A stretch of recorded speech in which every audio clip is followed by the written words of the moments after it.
안녕하세요. 자, 매일헌법 정인호입니다. 자, 이 4월 20일 또 한 주가 시작되고 화요일입니다. 화요일. 자, 열심히 달리는 여러분들을 응원하면서 오늘도 저랑 같이 가시는 거 맞죠? 자, 매일헌법 정인호.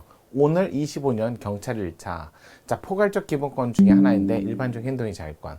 물론 이론적인 면은 그렇게 많지는 않지만 잠깐 또 정리하고 문제 봐야겠죠? 경찰 1차 문제입니다. 25년 문제고요. 한번 들어가 볼게요. 자, 자기 책임 원리에 관한 설명으로 적절치 않은 것은, 자, 이건 판례 길고 뭐 문장이 길다 해서 겁먹지 마세요. 일단은 내용 정리 좀 해볼게요. 자기 책임 원칙.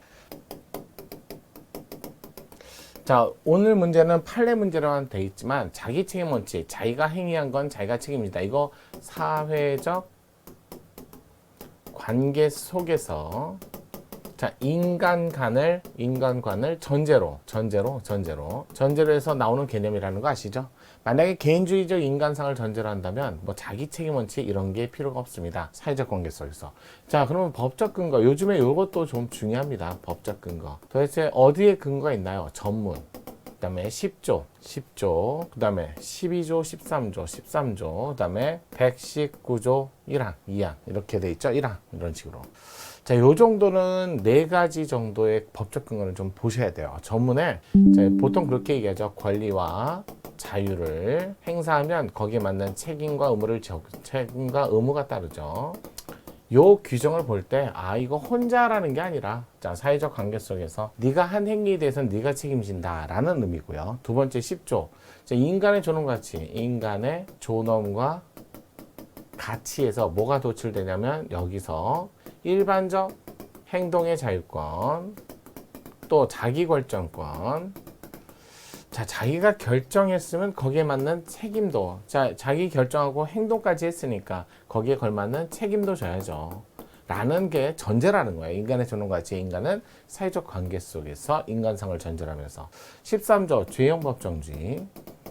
자, 행위와 책임의 균형 원칙이죠. 행위와 책임의 균형. 여기서 도출되는 균형 원칙. 요거 나오는 거죠. 자신의 행위에 맞는 책임이죠. 행위는 1인데 책임은 3이다. 그러면 우리는 죄형법정주의 행위과 책임의 비례 균형 원칙에 반한다. 이렇게 얘기하죠. 자, 119조. 자, 개인과 기업의 자유와 창의를 존중하고 이렇게 돼 있어요. 존중하고. 개인과 기업의 자유와 창의를 존중하지만 거기에 걸맞는 존중하니까 존중받으려면 책임져야죠. 책임 안 지면 아무도 그를 존중하지 않습니다. 여기에 책임 원칙. 과실 책임 원칙이라고도 합니다. 과실 책임 원칙. 자, 그래서 이 항에 뭐라고 되어 있어요? 자, 국가는 규제와 조정을 할 수 있다. 이렇게 써 있기 때문에 여기서 무과실 책임에 가까운 요런 게 무과실 책임 이런 것들도 예외적으로 인정할 수 있는 경우가 있더라. 이렇게 보시면 돼요. 위험 책임이라고 하는데 대부분 이건 교통과 환경에서만 발생하죠. 이렇게 보시면 돼요. 그래서 위험 책임 원칙이라는 건 입증을 피해자가 하지 않고 가해자가 스스로 입증을 해서 벗어나지 않으면 책임을 져야 된다라고 하는 무과실 책임에 가깝다. 위험 책임이다. 어떻게 보면 자기가 위험원을 인수했으니까 거기에 따른 과실 여부와 관계없이 책임져라. 이런 얘기 하는 거죠. 자, 이렇게 갖고 자기 책임 원칙에 근거한 근거까지 봤고요. 거기에 근거해서 이제 개별 판례는 좀 보셔야죠. 개별 판례. 제일 많이 나오는 게 요거예요. 개별 판례 중에 양벌 규정. 거의 뭐 80여 개 가까운 판례가 위헌 결정 받으면서 정리되는데 아직까지도 남아있어요. 종업원의 행위에 대해서. 자, 불법 행위를 저질렀어요.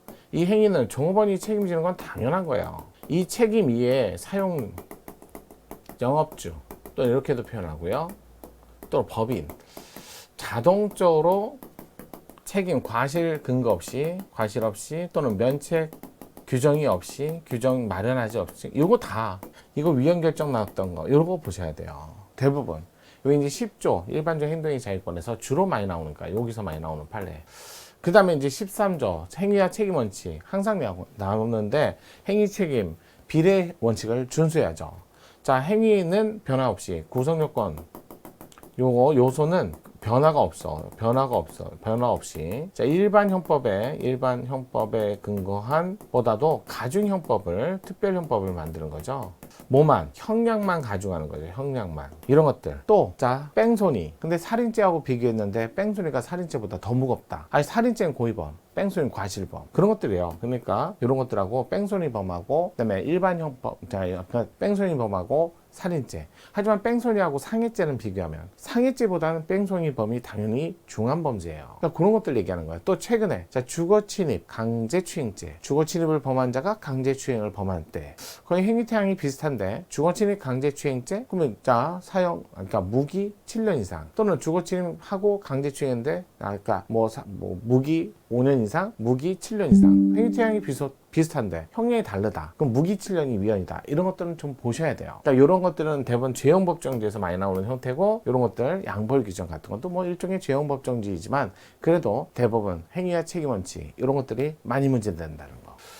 자, 그러면 이제 보도록 할게요. 오늘 문제는 대부분 다 양벌 규정에 관한 문제가 나왔습니다. 뭐 솔직히 말해서 자기 책임 원리 그러면 양벌 규정하고 형벌에 관한 문제가 행위와 책임에 관한 문제가 대부분이에요. 적절하지 않은 것은 1번 종업원 등이 저지른 행위 결과에 대해서 영업주 개인의 독자적 책임에 관해서 전혀 규정을 하지 않은 채 단순히 개인 영업주가 고용한 종업원 등이 업무에 관해서 범죄 행위를 했다는 이유만으로 영업주 개인에 대하여 형벌을 가하는 것은 아무런 피해를 받을 만한 행위를 하지 않는 사람에 대해서까지 다른 사람의 범죄 행위를 이유로 처벌하는 것으로서 책임주 원칙에 반한다. 맞는 지문. 2번도 같은 취지죠. 법인의 종업원 등이 법인의 업무에 관해서 범죄 행위를 했는데 자, 근데 법인의 업무에 관해서 그 법인에게도 동일한 벌금형을 과하도록 규정한 증권거래법 조항은 종업원 등의 저지른 행위 결과에 대한 법인의 독자적 책임에 관해서 전혀 규정을 하지 않은 채 단순히 법인에 고용한 종업원 등의 업무에 관해서 범죄를 했다는 이유만으로 법인에 대해서 형사처벌하고 있다. 반한다. 거의 뭐 과실 없이 자, 원칙적으로는 위험 책임이라는 건 교통과 환경에서만 대부분 과실 책임주의예요. 자동차 운전 전문학원 졸업하고 운전면허를 받은 사람 중 교통사고 일으키는 비율이 대통령령이 정하는 비율을 초과하는 때 그러면 여러분 교통사고의 종류는 되게 다양하지 않나요? 그런데 그런 교통사고의 종류를 고려하지 않은 채 그냥 사고 비율만 가지고 이거요. 그냥 사고 비율만 가지고 운전 전문학원의 등록을 취소하거나 1년 이내 운영 정지를 명할 수 있도록 한 도로교통법 조항은 운전 전문학원의 규칙사유를 불문으로 하고 수료생을 일으킨 교통사고 자동적으로 운전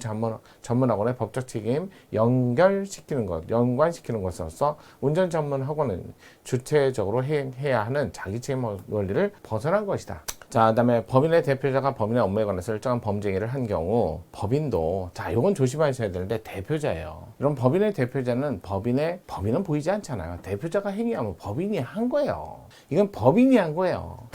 그래서 그 법인도 함께 처벌하는 외환거래법 양벌 규정은 법인의 독자적 책임에 관해서 전혀 규정을 하지 않은 채 책임 원칙에 반한다. 대표자는 좀 다르죠. 일반적으로 종업원하고 대표자는 달라요. 대표자의 행위는 곧 법인의 행위입니다. 물론 대표자가 한 행위가 개인적으로 범죄에 해당되는 건 당연한 거고요. 그 다음에 그 대표자의 대표 행위는 또 법인의 행위니까 법인도 형사처벌을 함께 한다 해도 이거는 반하지 않는 거예요. 법인은 사람이 아니니까 움직일 수 있는 기관이 없잖아요. 그래서 기관을 붙였는데 그 중에 종업원의 행위는 아무래도 법인의 행위로 바로 가기는 어렵고요. 하지만 대표자의 행위는 범위로 볼 수 있다는 거죠. 따라서 옳지 않은 건 4번 지문이었습니다. 자, 이렇게 해서 정리하면서 문제 푸는 거죠. 이건 조심하셔야 돼요. 종업원이란 말만 나왔을 때하고 대표자, 이건 구별하셔야 된다는 거 잘 아시겠죠? 자, 그러면 오늘도 저랑 문제 하나 정리했죠? 이거 좋은 문제 같아요. 내일도 계속 정의연구와 함께 하겠습니다.